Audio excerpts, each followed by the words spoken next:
In an unprecedented escalation of military tension, China has launched 100 missiles at a U.S. aircraft carrier.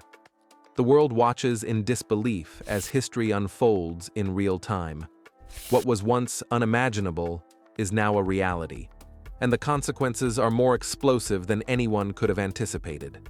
Stay tuned as we break down this shocking chain of events and explore the ending no one saw coming. A growing storm, the background to rising tensions. The confrontation between China and the US has been building for years. Trade wars, territorial disputes, and cyber espionage have created a climate of distrust. The South China Sea, a region rich in resources, has been a focal point of military buildup. China has claimed extensive rights over almost the entire South China Sea, leading to constant military presence and conflicts with other nations.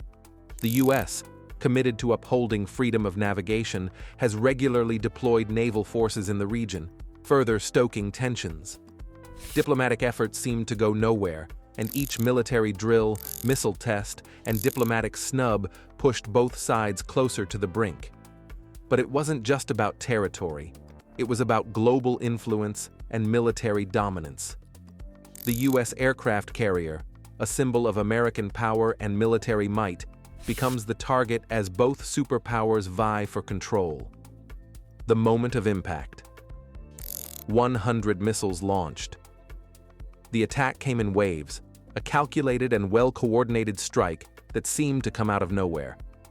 On a seemingly ordinary morning, as the U.S. aircraft carrier patrolled the international waters, China launched 100 missiles directly aimed at it. The missiles varied in type, from precision-guided ballistic missiles to subsonic cruise missiles. With technology evolving rapidly, this wasn't just a typical military skirmish, it was a demonstration of China's new strategy of rapid, overwhelming force. The missiles streaked through the sky with frightening speed, and the carrier, despite its formidable defenses, was vulnerable.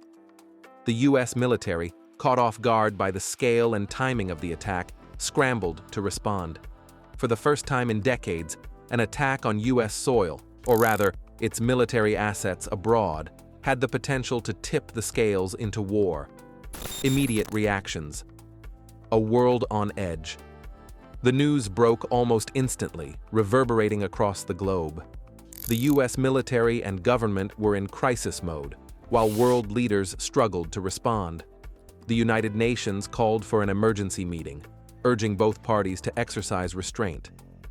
Meanwhile, NATO members quickly convened to discuss the implications of such an attack on a U.S. military vessel, which could be seen as an attack on all member nations.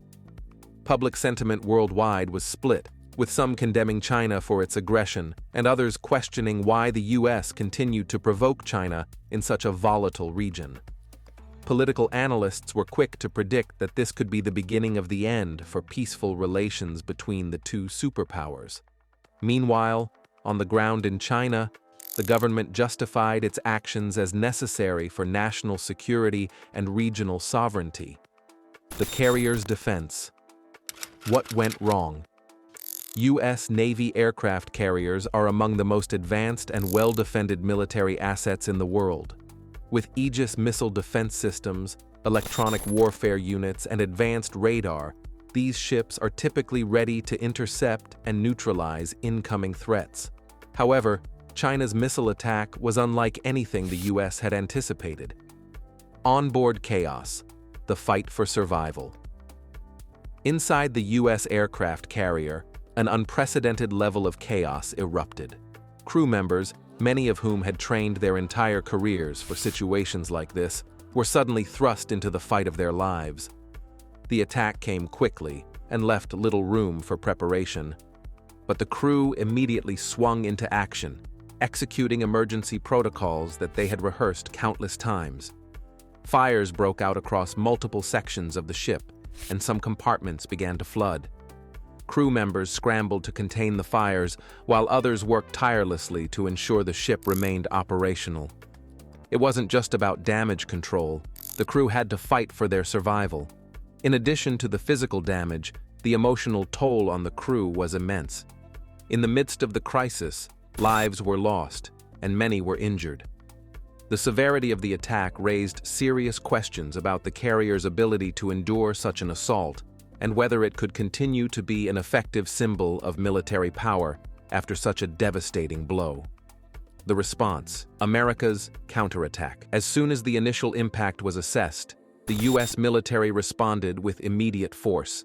U.S. Navy ships stationed in the region launched retaliatory strikes on Chinese military installations. Fighter jets took off from bases around the Pacific, engaging enemy targets with precision. The U.S. launched a series of airstrikes aimed at Chinese missile sites, radar installations, and other critical infrastructure. However, there was a major challenge. The U.S. had to act quickly without escalating the situation to full-scale war. Diplomats, military strategists, and political leaders all rushed to prevent further violence while managing the military's response. Simultaneously, the White House convened with advisors considering diplomatic, economic, and military retaliation. While the U.S. military demonstrated its strength, it was clear that no side could claim victory without the world suffering the consequences. The real question was, could this retaliation be seen as a proportional response, or would it further intensify the conflict? The global fallout. What happens next? As the story unfolded, the global economy braced for impact. Financial markets around the world plummeted in response to the uncertainty surrounding the situation. Trade routes were disrupted, and key international players began to take sides.